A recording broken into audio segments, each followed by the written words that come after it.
Assalamualaikum warahmatullahi wabarakatuh. Kepada Habibana Jindan, Gus Baha dan semuanya, langsung saja mengikuti daripada apa yang disampaikan Gus Baha, yaitu gerakan Cangkem Elek. Alhamdulillah tempat kita di daerah Bogor khususnya tempat yang berseberangan dengan beberapa faham yang macam-macam, dan itu mustajab gerakan Cangkem Elek untuk menghadapi mereka. Ngoten Gus. Dados kula nggih nyuwun ijazah terus mewakili sedaya, dan yang kami kalih mumpung teng mriki kan ingkang didhawuhaken Gus Bawau fasilitas dinggo fasilitas nyuwun fasilitas ijazah ngrungokke tafsir Jalalain ingkang teng YouTube. Dados nyuwun ijazah ingkang kathah niki. Ambil ijazah yang banyak, fasilitas dari apa yang jadi tadi disebutkan beliau, fasilitas, masyhad dan semuanya. Jadi kita memiliki cara fikir yang enteng, yang enak. Dan mumpung wonten ijazahipun, nggih kula suwun ngoten Gus Bang. Ngoten cekap semanten. Assalamualaikum warahmatullahi wabarakatuh.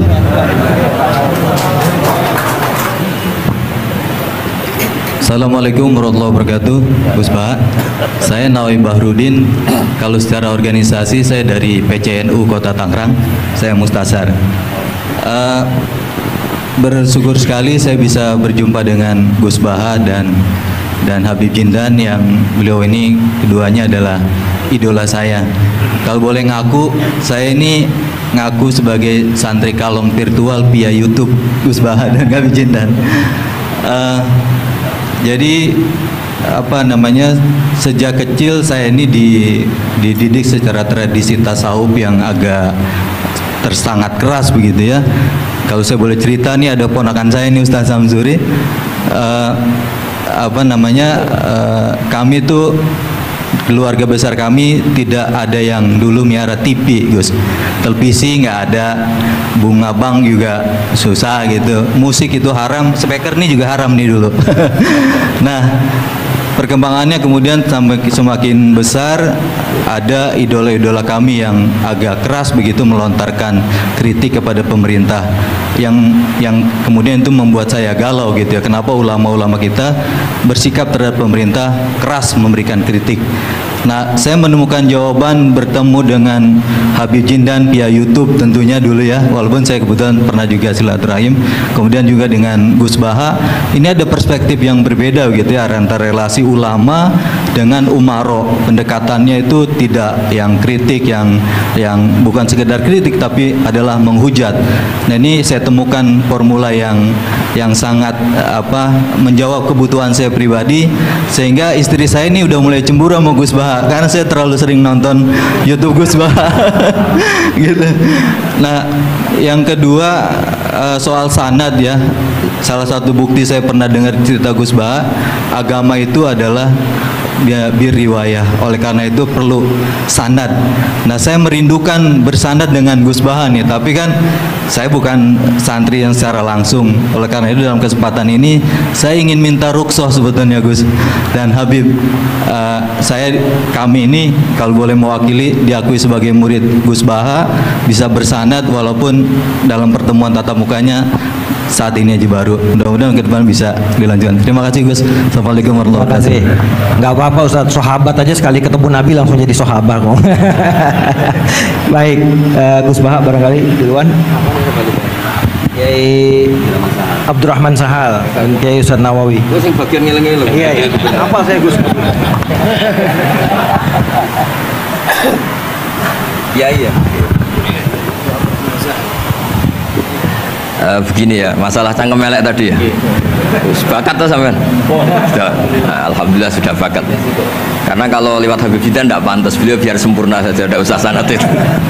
Jadi begini, dulu ketika Sulhul Hudaybiyah itu kan umat Islam sedikit sekali, terus dipaksa untuk pulang dari Mekah, tidak boleh umroh. Terus sahabat berkomitmen berani mati bela-belain Rasulullah Shallallahu Alaihi Wasallam. Ketika berani mati ini digojlok sama orang musyrik. Jangan-jangan setelah kami perang betul, kamu meninggalkan Muhammad. Ini yang omongannya orang musyrik. Abu Bakar, itu semua ulama tahu kalimat itu, cuma tidak usah diterjemah. umsus bidrollat katanya. Itu padahal Abu Bakar yang ngertikan itu. Karena memang ekstrim. Terus kedua, ada orang Bedui itu ngukur seorang nabi itu dengan hal-hal yang kurang baik. Misalnya begini, ya Muhammad, kamu ngeklaim tahu berita langit, coba unta saya yang hilang itu di mana? Katanya tahu berita langit, sekarang tahu nggak unta saya hilang itu di mana? Mobil saya di mana tuh? Begitu juga ketika untanya hamil, bunting itu tanya, Muhammad, kalau kamu nabi katanya tahu berita langit, kamu tahu isinya yang di unta saya ini? Itu ada sahabat yang saking nggak kuatnya demi bela nabi itu, udah kalau tanya gitu tanya saya terus si tadi orang tadi dibilangin sahabat, nazauta 'alaiha fakanat minha sakhlah. Jadi intinya ini Habib Jintan biar senyum-senyum aja. Jadi intinya kadang ad-difa sama orang-orang gitu mau tidak mau nggak ada pilihan itu. Kalau yang ma'ruf di Quran ya uffil lakum wa lima ta'buduna min dunillah. Jadi ketika Nabi Ibrahim, ini sering saya patah-patah supaya tidak paham semua karena ini sanad kurang baik. Tapi kebutuhan gitu. Biasanya yang minta itu yang jenisnya ya, seperti ini ya. Yang sudah cangkem elek cuma butuh legitimasi gitu. Jadi dia butuh nggak tanggung jawab, dilimpahkan ke saya. Kalau saya kalaupun salah kafaro saya banyak. Saya kan ngapalin Quran. Kalau orang itu hafal Quran, inna wa ta'ala la yu'adibu qalban wa al Quran. Kalau kamu sekali salah adabnya banyak. Kalau saya punya penawar banyak itu. Jadi faja'alahum juzatan tadi. Siapa yang memecahi berhala ini? Kata Ibrahim, yang bawa kapak. Kenapa mecahin? Mungkin sentimen dia ingin disembah sendiri katanya. Tanya yang bawa kapak. Kata orang-orang kafir, kamu kan tahu berhala itu tidak bisa ngomong, masa disuruh nanya gitu. Otak kamu di mana? Nggak bisa ngomong, nggak disuruh nanya. Otak kamu di mana? Terus Ibrahim balik ngendikan, balik mengatakan uffil lakum. Otak kamu lalu di mana? Kayak ditanya aja tidak bisa jawab kok kamu sembah.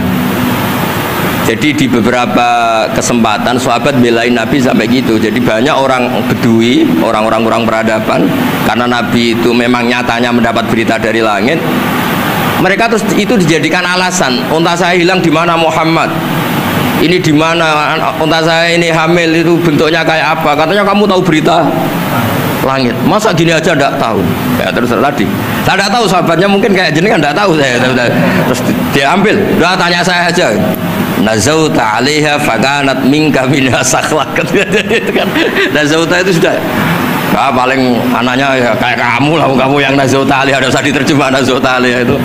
Tapi potongan-potongan gini tahu kira nazauta 'alaiha itu kayak. Artinya ya memang dalam banyak hal memang nggak bisa dihindari hal-hal seperti itu. Ya tapi tentu yang suasananya ilmiah, bukan hadzun nafsi ya. Suasananya yang ilmiah bukan apa? Hadun nafsi. Karena kadang-kadang memang mau tidak mau kayak ya tadi orang-orang yang menghujat Nabi, orang-orang yang apa itu. Kadang-kadang paling efektif itu ya jawab seperti itu. Ya, jawab seperti itu. Itu sudah berapa tadi? 3 kan? Nah, itu bukti bahwa kadang-kadang itu nggak ada pilihan dalam menjelaskan. Ya, tidak ada pilihan dalam menjelaskan. Ya, maksudnya seperti itu, tapi tidak tahu saja. Daripada anggap Wijidan kan kasihan. Saya aja yang jawab. Nah, terus tadi yang Jalalain rutin sanad saya memang sebetulnya kalau saya boleh milih di mana-mana sanad tuh ngajinya utuh. Saya dulu ngaji Mbah Mun itu mulai Jamul Jawami, Fathul Wahab banyak. Sebagai keluarga Quran, bapak saya itu hafal Quran tuh kayak Fatihah, ma'ruf itu di daerah saya. Tidak ada orang hafal Quran kayak Fatihah kayak bapak saya itu. Makanya tradisi keluarga kami memang Quran. Terus babah kami juga dari ulama Lasem, Habib Jitan pernah rawuh di mbah saya. Kebetulan pondoknya mbah saya namanya juga Al-Fakhriyah Habib. Jadi karena kalau konstruksinya tidak khatam seperti ini namanya ijazah amma. Ijazah amma ya cukup lah buat rame-rame. Tapi secara keilmuan itu masalah karena konstruksinya belum selesai. Makanya tadi saya senang Habib Jitan ketika cerita ada orang ngajar lumak. Usul fikih itu perangkat yang mau tidak mau untuk alat tafsir. Misalnya begini, wa antasma'u bainal ukhtain, tidak boleh mengumpulkan perempuan 2 yang kakak beradik jadi istrinya 1 orang. Itu bainal ukhtain itu min itlaqil ba'di wa iradatil kul. Yang dimaksud Allah adalah mengumpulkan 2 orang yang ada hubungan mahram. Coba kalau kita misalnya bikin gerakan kembali ke Quran, berarti yang haram hanya antasma'u bainal ukhtain. Padahal yang haram adalah bainal mar'ah wa ammatiyah, wala bainal mar'ah wa khalatiyah, wala bainal mar'ah wa jaddatiyah. Pokoknya dua perempuan yang ada hubungan mahram tidak boleh dikumpulkan dalam satu pernikahan. Bayangkan kalau orang tidak ahli usul fikih kemudian dia mentafsirkan Quran terus dia hanya pegang wa antasma'u bainal ukhtain. Itu juga anak tiri. Ada aturannya, lafadz yang keluar karena ghalib itu tidak punya makna. Misalnya begini, anak tiri yang nggak boleh dinikahi adalah waroba ibu kumulati fi hujurikum, anak tiri yang serumah. Padahal anak tiri serumah tidak serumah, kalau ibunya sudah kamu kumpulin kan tidak boleh dinikah. Lalu kata fi hujurikum di sini adalah yakhruju makhrujal ghalib. Ya umumnya anak tiri itu serumah, tapi bukan punya ikatan apa hukum. Nah, hal seperti itu kan riskan kalau kita tidak mengaji usul fikih, apa kaidah fikih. Misalnya gini, ada ular di dalam, terus kiainya bilang, Jamal ambilkan tongkat ya. Terus kamu karena nggak dipanggil namanya, terus nggak ngambil tongkat. Oh yang dipanggil Jamal bukan saya. Ini santri geblek dah. Sebenarnya kata manggil itu qaulun nabi li ahadin min ashabi itu qauluhu lil jami'. Yang hal-hal yang baik, yang darurat, siapapun yang bisa melakukan harus melakukan itu meskipun nggak dipanggil. Coba semua wiridan, ya Mu'ad inni uhibbuka fakul dubura kulli sholatin Allahumma a'inni ala dzikrika wa syukrika wa husni ibadatik. Sebagai riwayat fala tada'anna dubura kulli sholat. Terus kamu bilang nama saya ada Mu'ad, berarti tidak kena ijazah itu. Itu harus ada analisis usul fikih. Kalau enggak ya habis kita. Semua wiridan tuh ya Abu Hurairah, ya Mu'ad, ya Aba. Nah, terus kamu, saya ada yang diwasiati Rasulullah, ada yang diijazahi, ada bisa. Jadi masalah sana tuh maunya kalau sampean orang baik, ya semua kebaikan tuh saya ijazahkan. Ya tapi tentu beda yang ngaji betulan sama yang ngaji begini-begini itu. Ya memang seperti itu, karena kalau ingin jadi ulama konstruksinya memang harus utuh. Karena tadi ada usul fikih, ada kaidah fikih, ada macam-macam kayak tadi wa antasma'u bainal ukhtain. Itu ya zaman Nabi Sugeng sudah nambahi wala bainal mar'ati wa amatiha. Tidak boleh menikahi istri dan budenya atau bulenya. Nah, kenapa Nabi tidak bilang wala bainal mar'ati wa jaddatiha? Kayaknya orang kelainan kalau kepikiran seperti itu. Loh, kalau bule itu masih masuk lah. Ya misalnya istri kamu 17, bulenya 27 kan, oh cantik budenya kan masih bisa mikir gitu.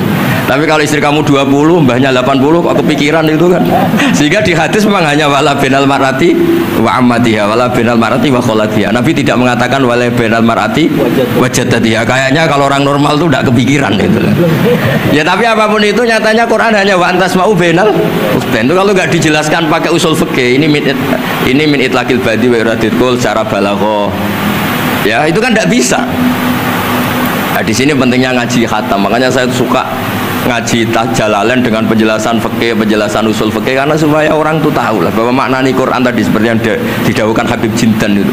Ya kalau kamu tidak menguasai betul, terus akhirnya ngomong menurut saya, Quran kok menurut saya, menurut perasaan saya tidak bisa. Kata Habib Jindan kok biroi ya sudah pesen tiket di neraka. Ngeri kan? Apalagi sudah biroi dapat penghormatan, dapat uang, dapat panggung. Islam kok menurut saya, ini Islam yang menurut Rasulullah, Islam kok menurut saya. Makanya ini saya fanatik bahwa kitab tadi saya tunjukkan ke Habib Jindan beberapa kitabnya Sayyid Muhammad yang menyebut mbah beliau apa supaya mudawwan. Dulu itu ada orang alim alama namanya Les bin Sa'ad. Kata Imam Syafi'i, al-Les afqahu min Malik illa annahu dayya'ahu ashabu. Imam Les secara fikih itu lebih alim dibanding Imam Malik, tapi dayya'ahu ashabu, murid-muridnya agak menulis. Andai kan Habib Salim tidak punya putra Habib Novel, tidak punya cucu Habib Jindan, mungkin orang tidak bakas lagi Habib Salim. Mbah Zubair andai kan tidak punya putra Mbah Mun, orang juga tidak bakas lagi Mbah Zubair. Bapak saya Kiai Nur Salim andai kan tidak punya putra saya, mungkin orang sudah lupa. Dulu ini cerita yang paling ekstrim. Dulu Nabi Ibrahim pernah dikira Yahudi karena punya keturunan Yahuda bin Yakub bin Ishak bin Ibrahim. Ketika Yahuda punya perilaku tertentu seakan-akan itu dari mbah-mbahnya. Baru setelah Rasulullah SAW memaklumatkan ad-dinul hanif, ad-dinul Islam millatun hanifiyah, millata abikum Ibrahim. Baru terpulihkan nama Ibrahim. Makanya kalau dalam nasihat Arab itu kama takarrama bi Muhammadin Adnan. Dulu orang tuh nggak tahu Adnan itu siapa, Qusay itu siapa, Kilab itu siapa. Gara-gara punya cucu yang bernama Rasulullah Muhammad SAW, Sayyidul Khalqi, orang nyari-nyari Abdullah itu siapa, Abdul Muthalib itu siapa, Hashim itu siapa. Akhirnya diketahui Said Abdul itu orang yang ganteng, perilakunya baik. Abdul Muthalib itu orang yang pertama sering makan-makan, ngasih makan orang haji, gini-gini. Dikatakan Syaibatul Hamdi karena terus orang ini dikatakan wasumi afisul bin Nabi sallallahu alaihi wasallam dzakara wa ta'ala walabba. Ini dikatakan Qusay litaqasi fi biladi qudaatal qasiyah. Terus dikatakan Kilab likasrati takalubi fil ardi karena orangnya aktif, sering berjuang di mana-mana. Terus jadi makanya kalau jenengan punya anak, punya cucu, didoakan jadi orang baik. Karena status Anda ini tertera cucu-cucu Anda. Mungkin misalnya bapaknya sampean alim terus putune nak domino di situ, mabuk-mabuk di situ. Itu disatakan makam keramat apa tempat mabuk. Nah, makanya dzurriyyah ini penting.